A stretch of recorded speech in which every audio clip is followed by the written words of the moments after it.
Have you heard the weird tales of the Whistler?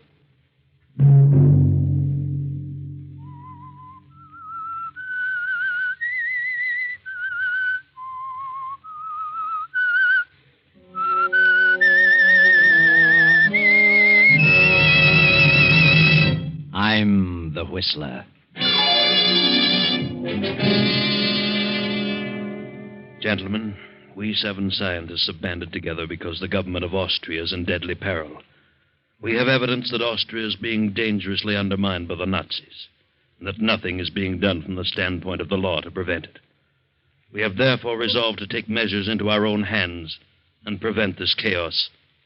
At our next meeting, we shall present the names of those in high places who attempt to divide and conquer, and shall decide then as to what action shall be taken against them.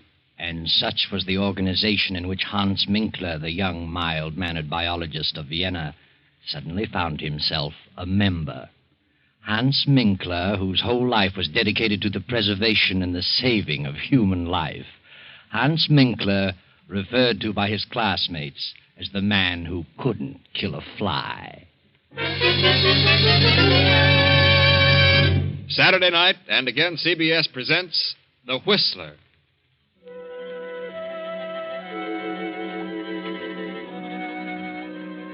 I, the Whistler, know many things, for I walk by night. I know many strange tales, many secrets hidden in the hearts of men and women who have stepped into the shadows. And so I tell you tonight the incredible tale of the letter. Hans Minkler, the young biologist, only half heard the speech of the leader of the 7 scientists, for Hans was dreaming of his beloved experiments. His experiments and the pretty niece of Monsieur Gallet, the lovely Viel, who had been living in Vienna these past 4 years. Kindly Monsieur Gallet was interested in Hans Minkler's theories, and Hans was hoping Gallet might finance them. Well, Dr. Minkler, I've studied the outline of your proposed experiments, and I've come to the conclusion that you can accomplish great things. Oh, well, that makes me very happy, Monsieur Gallet. How much do you think you'll need to carry on? I feel quite sure that I could get along for a couple of years on 5,000. If my cell experiments prove successful, human life may be prolonged considerably. I have all the faith in the world in Hans, Uncle. My niece is certainly sold on your ability, Dr. Minkler. So are you, Uncle. You may as well admit it. Young men with your principles are all too scarce today. Europe seems to be saturated with men who claim they want to save mankind. They all seem to want to arrive at it through a destructive method. Well, it's only a temporary condition. Who do you plan to have assist you? Kurt Lassner? Kurt?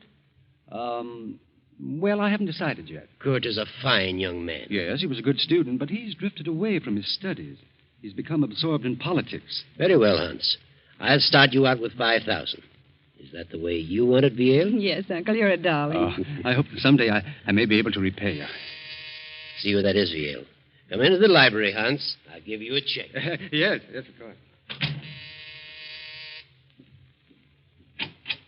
Oh, good evening, Kurt. Hello, Viel. Well, how are you? Very well, Kurt. You're very lovely this evening. Thank you. Yes, indeed. The prettiest girl in Vienna. Is Hans here? I said I'd pick him up on my way downtown. Yes, he's talking to Uncle. Talking business. I've had a busy day. Not enough hours to go around. Sit down, Kurt. Thanks. Kurt, why have you given up your career? Biology? Oh, I don't know. But you could do so much good. You were so well equipped to carry on in science. Think of the things yet to be done. I'm going to do things. Great things. I mean things that will really benefit mankind. Well, that's what I mean, too. You know, you sound like Hans. Hans is very sad about your dropping your work. He counted on your helping him in his experiments. Oh, he'll get over it. Besides, those experiments can wait a while. No, Hans is going ahead. Who's going to help him? I am, if no one else. You? Well, how can you help him? I can learn biology. But it'll take a lot of money to do what he planned. He has the money. It's all arranged. My uncle has financed him. Your uncle? Yes. Well, I wish Hans luck. And I'm going to marry Hans. What? You and Hans? Well, what a surprise. Yes, I've made up my mind. I see. Well, I guess... Good evening, Kurt. Glad to see you. Good evening. Hello, Kurt. Oh, have you heard the good news? Yes, Viel just told me. And I wish you both good luck. I hope you'll be very happy. When's the wedding? Wedding? What wedding? Oh, yes. Me, of course. Typical absent-minded professor. See, look, I have the money for my experiments. Well, Hans, it's 7:45. We better run along. We have an appointment at 8. Oh, yes, the meeting. I'd forgotten. Yes, I'll be right with you. Goodbye, monsieur. Aye. Good night, Viel. Darling. Good night, Hans, dear. I'll see you in the morning.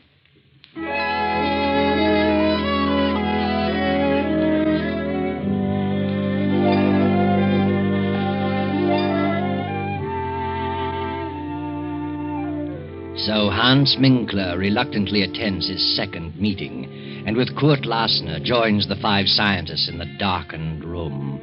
The single low lamp on the table casts their shadows on the wall. The leader is speaking So, again. gentlemen, we have learned who these fifth columnists are.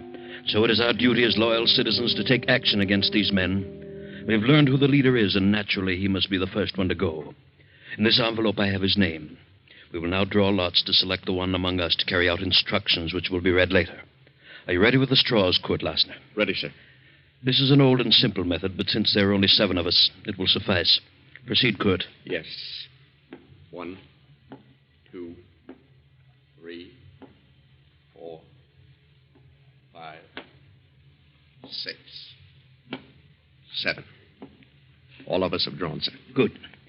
Here's the envelope containing the name of our victim. Who has the short straw? Well, I guess I have. Hans Minkler. Here's the envelope. But before you open it, we must tell you what the committee has decided to do about this man. He is to die. Die? And that task has fallen to you. You mean this man is to be murdered? Exactly. What? You don't know me, gentlemen. I'm a saver of life. I wouldn't consider such a thing for a moment. Herr Minkler, you are a member of this group. You know our secrets. It will be best for us and for you if you completely forget your scruples. Oh, but I can't belong to a society with such diabolical purposes. Why, I didn't realize what this was all about. Oh, no, I withdraw. It's too late to think about withdrawing. Do you mean that you actually expect me to kill someone? You have been selected. You are fools. Oh, I couldn't kill a fly. I couldn't harm a living thing if the whole country went up in smoke. This is the most ridiculous thing I've ever heard of. You're not scientists. You're a band of madmen.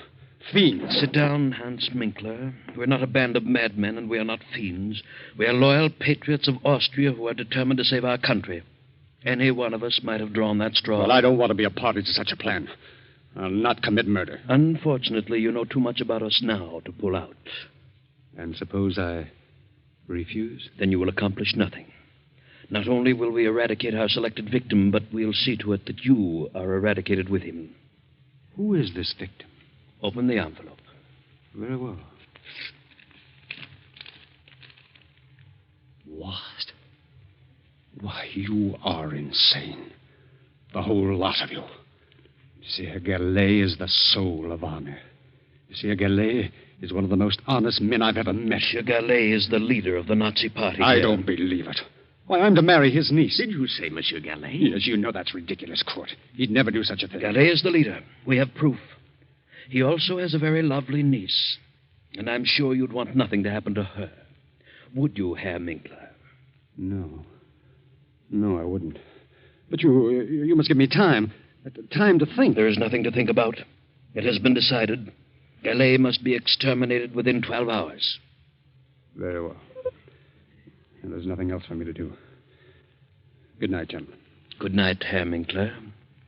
And remember, if you don't accomplish this task within 12 hours, we will be forced to take care of you. And if we can't find you, we will find the girl. Yes, I understand. Good night.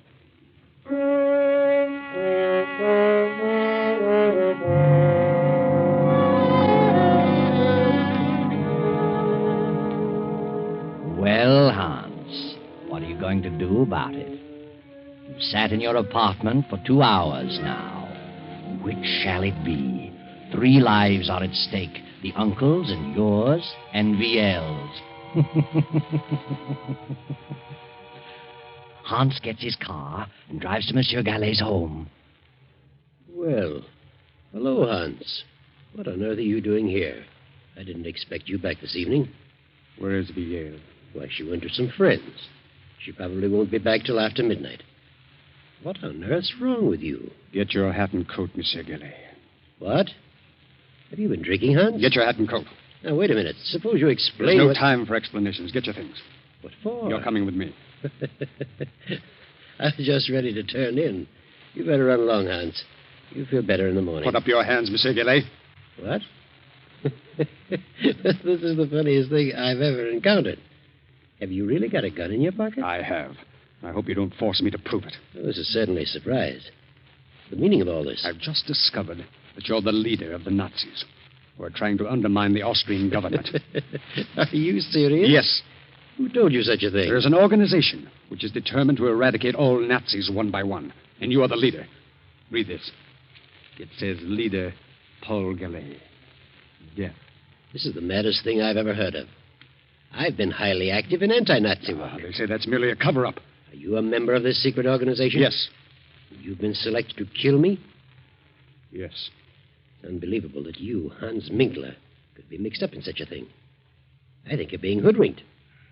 I am an anti-Nazi. If you plan to kill me, you must belong to the Nazi organization. Get your things and come along. What do you intend to do with me? That's all planned. Come along. Very well. No, you. Give me that gun. You fool. No, don't. Don't.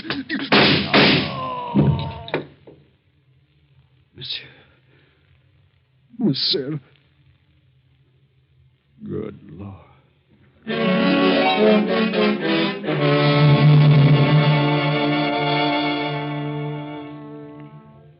Hans stands staring at the body of Monsieur Gallet for a few moments. Then, in a daze, he turns out the lights, closes the library door, and returns to his apartment. For the remainder of the night, he sits at his desk staring into the darkness, lost in thought. And then morning comes, and Viel at her home opens the library door and...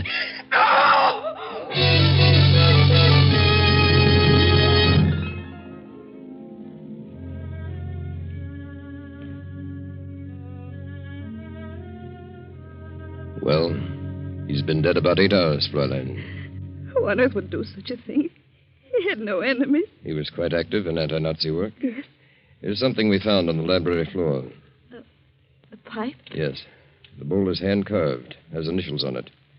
As you see, the stem is broken. Have you ever seen this pipe before?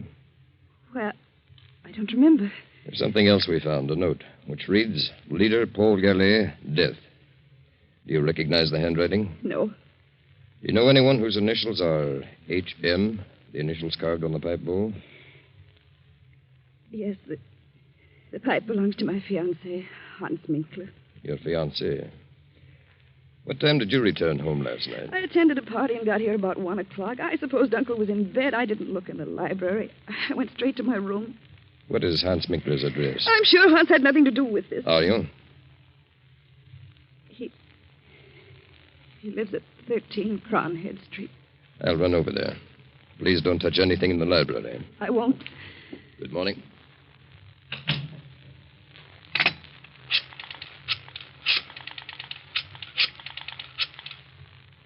Kurt, something terrible's happened. Uncle was murdered last night. The police have just left. They found Hans's pipe on the library floor. It was broken. They've gone to his apartment. Please come over right away.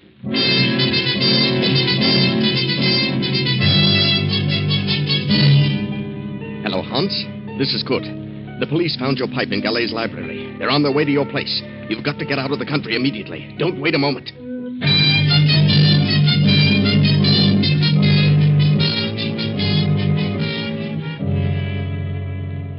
Oh, Kurt, it's terrible. Now, control yourself, Ian. Oh, Kurt, I can't imagine why anyone would do such a thing. Kurt, do you know where Hans is? Well, I suppose he's at his apartment. Hasn't he called you this morning? He usually does, but he hasn't. They found Hans's broken pipe near Uncle's body. Kurt, I must warn Hans. I must let him know what's happened. Hans' pipe, huh? Yeah, that's bad. By all means, phone him at once. Will you call him? Of course. It's Kronigstadt 4347. Right.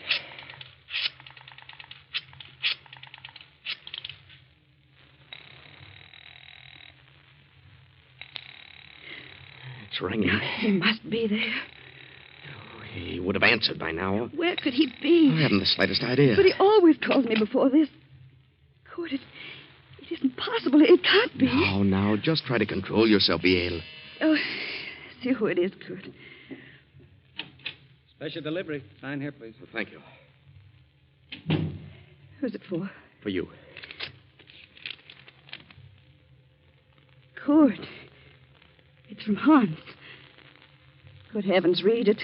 Leaving Vienna on important business. Contact me at 16 Rue de Roche, Paris, under name of Pierre Cabot, H.M. Well, I don't understand it.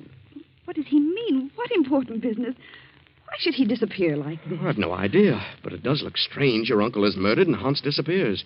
Oh, but what motive could he have had? But they found his pipe near Uncle's body. You know Hans had nothing to do with it. I'll admit he's always been rather peculiar, never seemed to let loose, always seemed to be on his guard, but I can think of no reason for this. What could this important business be? He never told me of it. And why on earth should he go to Paris under an assumed name? That is strange. Kurt, that officer said something. What? Well, you know that Uncle was active in anti-Nazi work. Do you suppose it could be a Nazi? Oh, why not? But who? Who do we know that's a Nazi? I certainly Wait don't. a minute. You just said that you felt Hans was always on his guard. Do you mean you felt he was concealing something? Well, there have been times when I've felt that, but on the whole, I've thought of him as a slow-thinking, absent-minded professor. But it does seem strange that the moment Uncle gave him the check, that this should happen and he should disappear. Maybe he went to visit our old pal, Jean Renault.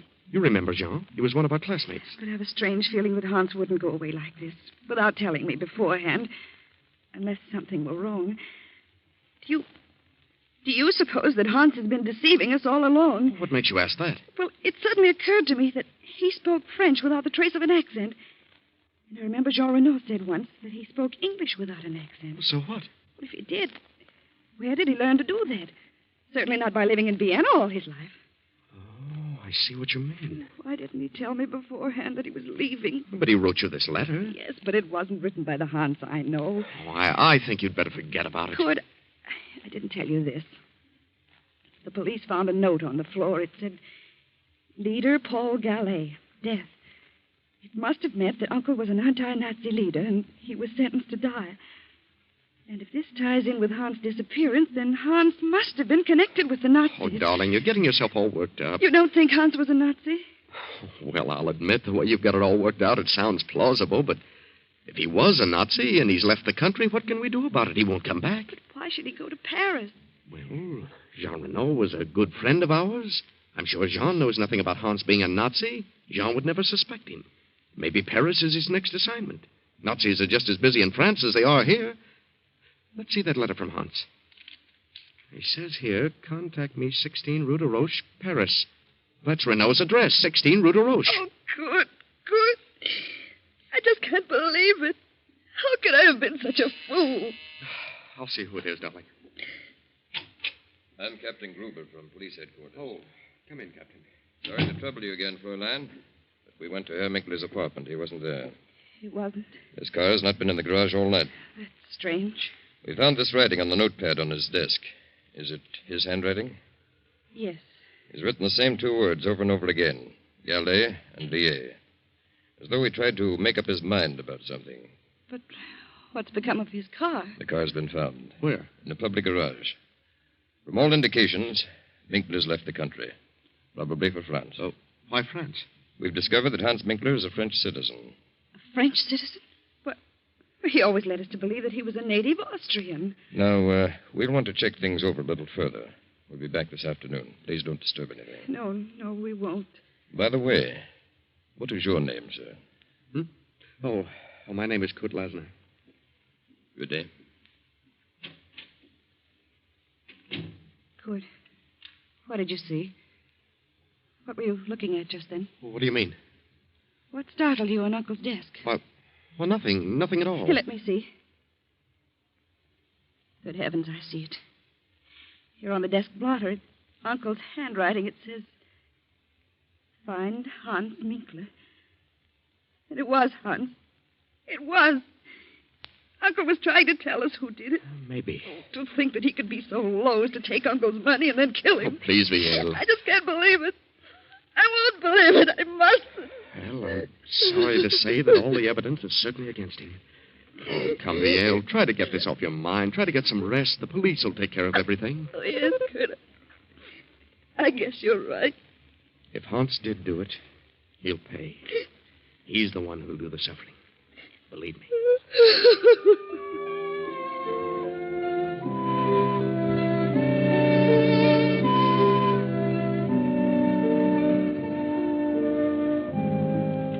But during the night, the Nazi hordes rolled swiftly into Austria. Without firing a shot, took over the reins of government. A few weeks later, France declared war. Then one night, Hans Minkler makes his way through the maze of Paris traffic and knocks at the door of number 16 Rue de Roche. Oh. Yes? Oh, good evening. Good evening. Is Jean Renault in? Who shall I say is calling? Why, Pierre Cabot. Won't you come in, Monsieur Cabot? Major Renault has just stepped out. He'll be back shortly. Was he expecting you? No. Did you say Major Renault? Yes.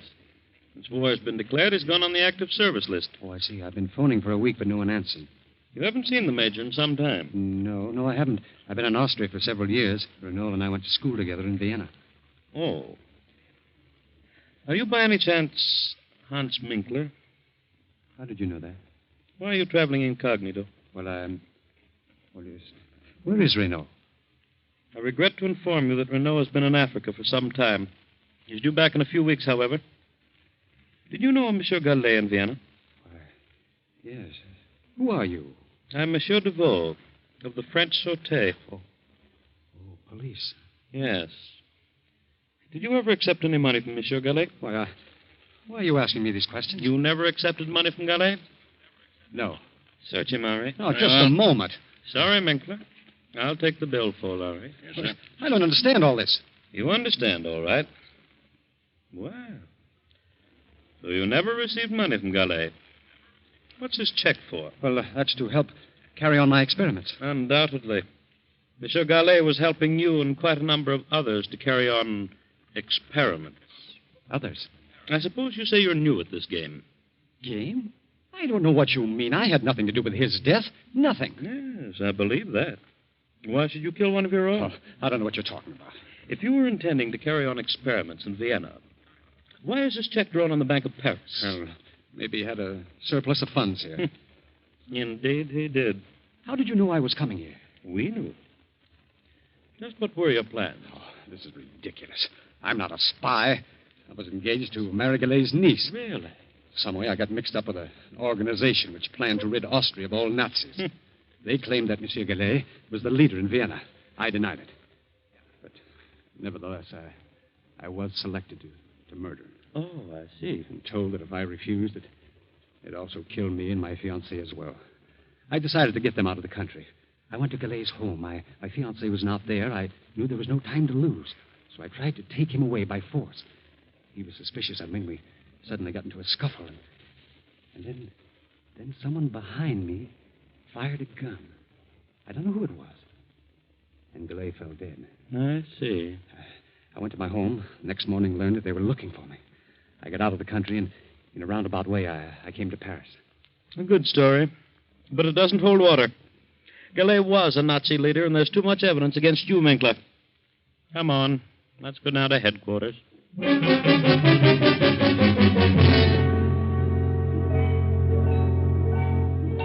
2 weeks later, Jean Renault returns to Paris.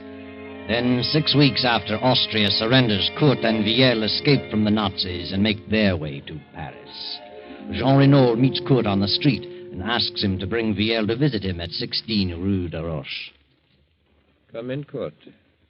Well, Viel. It's been a long time. How are you? Excellent, thank you. So you two are married. Well, my congratulations. Though I didn't expect it to work out quite this way. No? Why not? Well, I always had an idea that you might marry Hans Minkler. Well, one never knows. No, Kurt. One never does. By the way, have you seen Hans? He's in Paris, been here for several weeks. Has he? Yes. Don't tell me you haven't seen him. Well, he told us he was coming to visit you. Oh, yes. He's in Paris. I wasn't here when he arrived. He left several notes. I found them when I returned. But do you know where he is now? Yes. Would you like to see him? Yes, I would. Hans is dead. Dead? What? Dead? Yes. He was executed as a Nazi spy. A Nazi spy? Yes. I got here too late to help him. They had conclusive evidence against him. Why, that's ridiculous. Hans is dead, nevertheless. But what happened? Well, it seems Hans got into some trouble in Vienna and came to Paris to see me. In some way, the Sûreté here was informed that he was a Nazi, was coming here to carry on. But who on earth would accuse Hans of such a thing? I wonder. But they received a letter from Vienna accusing Hans. The Sûreté found a check on him from a high Nazi official. There was nothing that could save him. A check from a high Nazi official? Who was the official? Paul Gallet, Viel's uncle. What? Didn't you know about your uncle? I don't believe it. Whether you do or not, he was a Nazi. The Secret Service has known it for years. He may or may not have given the check to Hans for Nazi purposes. But the evidence was against Hans. Then the letter came to the Sûreté saying Hans was a Nazi agent. They found him here, arrested him. That's all there was to it. But who would write such a letter? Hans had no enemies. Would you like to read the letter? Yes. Here it is. Hans Minkler, under alias of Pierre Capot, has given evidence of being a Nazi spy. Locate him at 16 Rue de Roche, Paris. And that's all that was necessary. How awful. I can't imagine such a thing. Notice the handwriting, Kurt. What? Why, yes. Viel, this is your handwriting. It is not. I'm positive. You wrote this. No. Don't lie to me. I know your writing. You wrote this letter. All right. All right, I did. I was convinced that he'd deceived me. I was convinced he killed Uncle. Yes, I wrote it.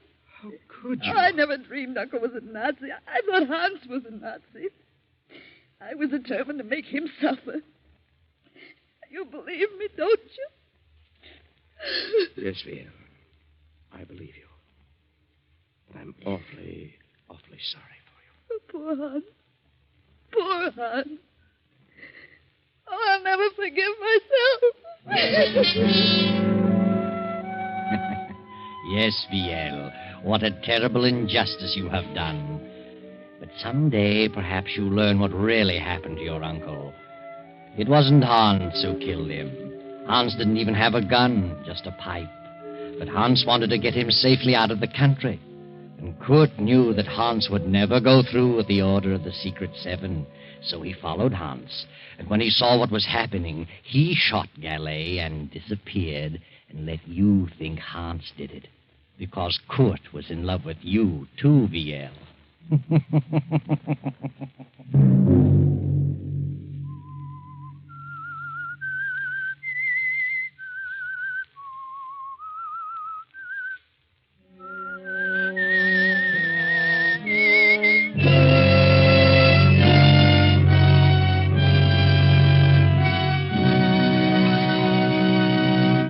CBS has presented The Whistler.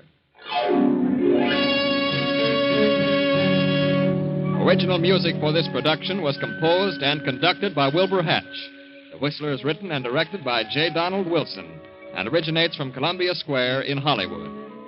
Next week, same time, I, the Whistler, will return to tell you the strange tale of Out of the Fog. Good night.